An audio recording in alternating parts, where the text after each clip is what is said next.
This video was made to be as entertaining as possible. Some pictures or videos may be disturbing to some viewers. Viewer discretion is advised. Where did Sandburg go after he was given the railroad pass? Where was Sandburg born? What is personification? How many kids did Sandburg have?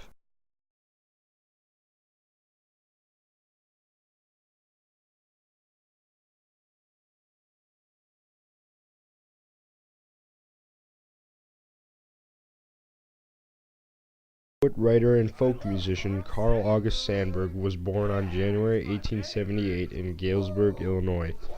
Carl's parents were hard-working immigrants who immigrated from Sweden. After ending his schooling after 8th grade, Carl had many different jobs. He started out shining shoes and then went on to delivering milk and newspapers and other odd jobs. In 1896, Sandburg traveled to Chicago when his father gave him a railroad pass. This became a very significant journey for his poetry career. In 1897, he became one of the thousands of American hobos. He eventually returned to Galesburg and enlisted in the Army for the Spanish-American War from August 1898 to October 1898. He left college without a degree, but with a new appetite for poetry.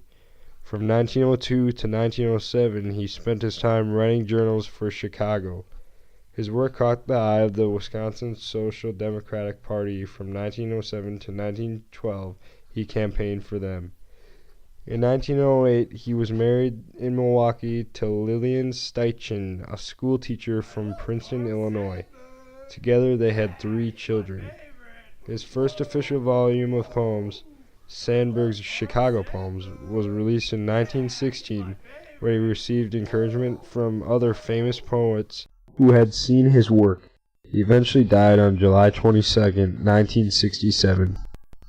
Carl Sandburg. Yeah, Carl Sandburg. Woo! Now, let's talk about Carl and modernism.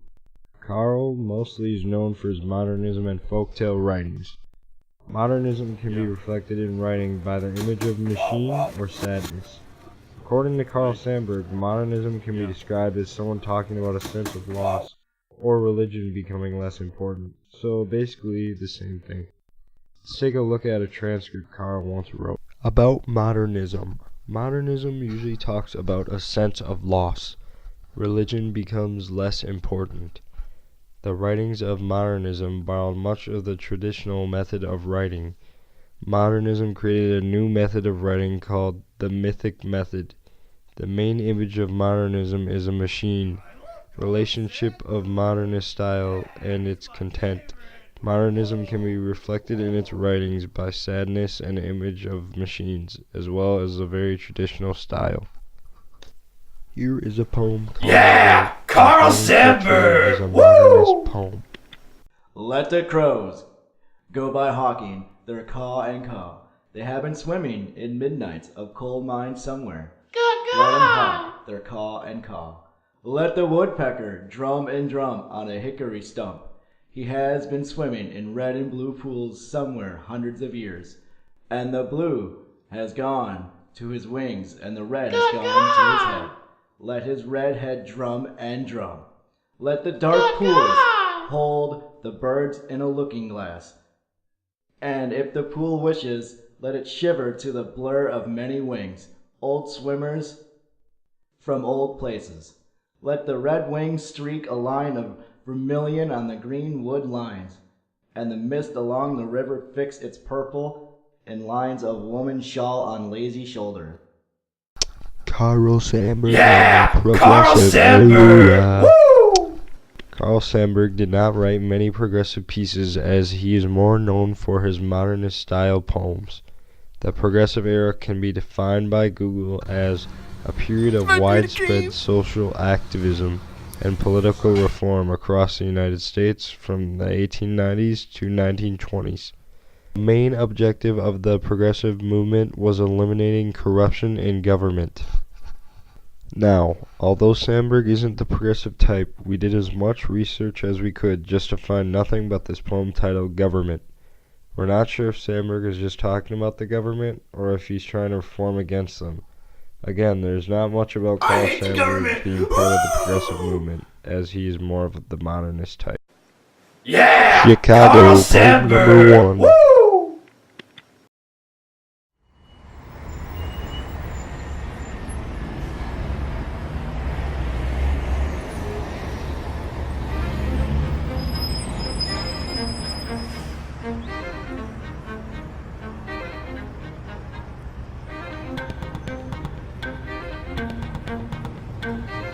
Hog butcher for the world, toolmaker, stacker of wheat, player with railroads and the nation's freight handling, storming, husky, brawling, city of the big shoulders. They tell me you are wicked, and I believe them, for I have seen your painted women under the gas lamps luring the farm boys. And they tell me you are crooked, and I answer, yes, it is true. I have seen the gunmen kill and go free to kill again. And they tell me you are good. And my reply is, on the faces of women and children I have seen the marks of want and hunger. And having answered so, I turn once more to those who sneer at this my city, and I give them back the sneer and say to them, come! Show me another city with lifted heads, singing so proud to be alive and coarse and strong and cunning, flinging magnetic curses amid the toil of piling job on job. Here is the tall, bold slugger set vivid against the little soft cities, fierce as a dog with tongue lapping for action, cunning as a savage pitted against the wilderness, bareheaded, shoveling, wrecking, planning, building, breaking, rebuilding under the smoke, dust all over his mouth, laughing with white teeth under the terrible burden of destiny, laughing as a young man laughs, laughing as even an ignorant fighter laughs who never lost a battle, bragging and laughing that under this wrist is the pulse, and under these ribs the heart of the people, laughing, laughing, the stormy, husky, brawling laughter of youth, half naked, sweating, proud to be hog butcher, proud to be tool maker, proud to be stacker of wheat, player with railroads, and freight handler to the nation. Yeah! Carl Sandburg! Woo! Chicago is set in Chicago. The entire poem is about this Carl windy city, Sandburg stole which the my speaker dog. spends a whole lot of time personifying. By the end of the poem, it actually seems that Chicago is less of a place than it is a toiling, vibrant, tough, and laughing muscle man who drinks in all of the experiences of the city. Sandburg makes the city come alive. It has a pulse and a heart, and this burly man of a city comes to represent all of the people who live in it. Chicago is written in free verse. Doesn't have a rhyme scheme or any sort of regular meter, and it is not written in a recognizable form. We don't know too much about the speaker. We don't even know the speaker's name or gender. But we are darn sure of one thing: the speaker loves Chicago. Personification. Yeah! Carl Sandburg! Woo! Personification, giving non-living objects human characteristics. Chicago is filled with personification. By the end of the poem, Chicago seems to be way more like a man than like a city. It has shoulders, a heart, a pulse, and it laughs. What's the reason for all this personification? Well, Sandburg paints a portrait of a city that is in some ways very human. It's flawed and it's beautiful. It's rough and tumble and intense. It's vibrant and multi-faced. It turns out that the best way for Sandburg to comprehend the city is to compare it to a human being. That way we have a typical frame of reference for all the beautiful, strong messiness. Let's go back to lines 1 through 5. Here the city is described as various types of workers. It is a hog butcher and a tool maker and so on. The city resembles the very people who live in it. Imagery. Industrial imagery, the formation of mental images, in this case images that contain industrial objects or an industrial setting. The Chicago of Chicago is a hustling, bustling, building, breaking, rebuilding kind of place. The city is being built, torn down, and rebuilt as we read it. It's a crazy place of freight trains, construction workers, and all kinds of laborers, We go as far as to say that the poem is dominated by industrial imagery of work, toil, building, and technology. Chicago is in the middle of the expanding nation. Remember, the poem was written in 1914, and Sandburg puts us right in the middle of all that hubbub. We can almost feel the freight trains whooshing by. Let's go back to lines 1 to 3. The speaker describes Chicago as a manual laborer. It's a hog butcher, toolmaker, a stacker of wheat, and it's also described as an industrial laborer. It's a player with railroads and the nation's freight handler. It's located right in the middle of all that exciting industrial action. Yeah! Carl Sandburg! Woo! The fog comes on little cat feet. It sits looking over harbor and city on silent haunches, and then moves on. Fog analysis! The speaker speaks in a present tense that makes us feel as if we're in the moment even more, and he's not trying to speak over our heads about anything. He kind of sounds like us, only he's got some poetic chops that provide some awesome metaphors and imagery. In a city with skyscrapers, Chicago perhaps, where we know there's fog, harbors, and spots where people can watch weather patterns roll in from, and that the backdrop of the city is really what helps to establish the tension in this poem. The fog comes mysteriously, creeping in around a whole city of unsuspecting people. Is it dangerous? What will it do to them? As it turns out, nothing, but the city setting is what allows for the hint of threat in the first place.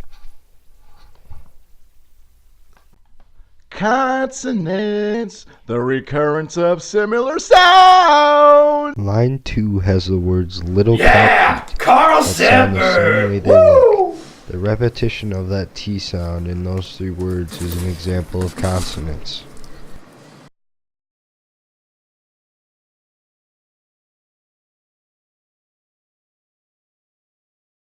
Vanilla Biscotti was given the poem 24 hours in advance, maybe even a little more.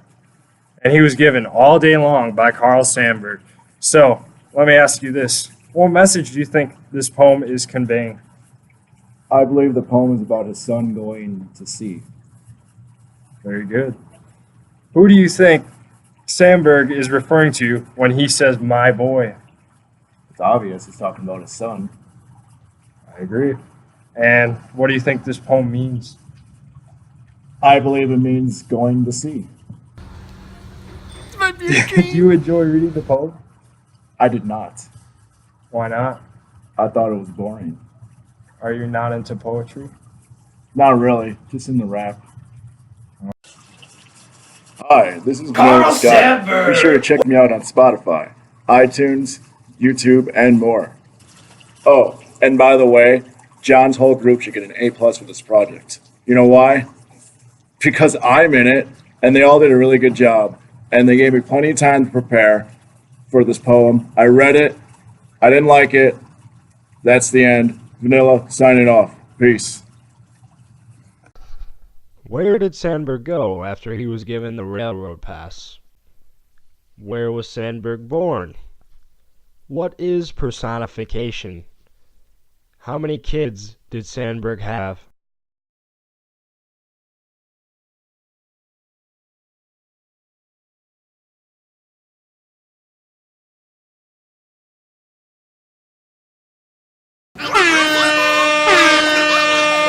Yeah! Carl Sandburg! Woo!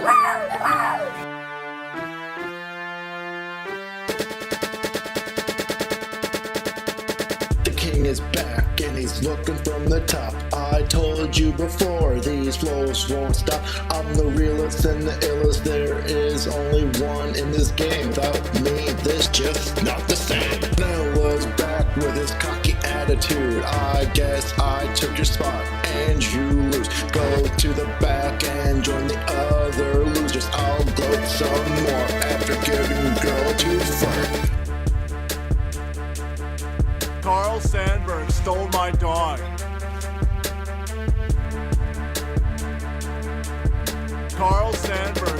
my God. Have you missed me? I know I've missed the game. These new rappers, man, all sound really lame. It takes vanilla to not sound the same. It's good to be back.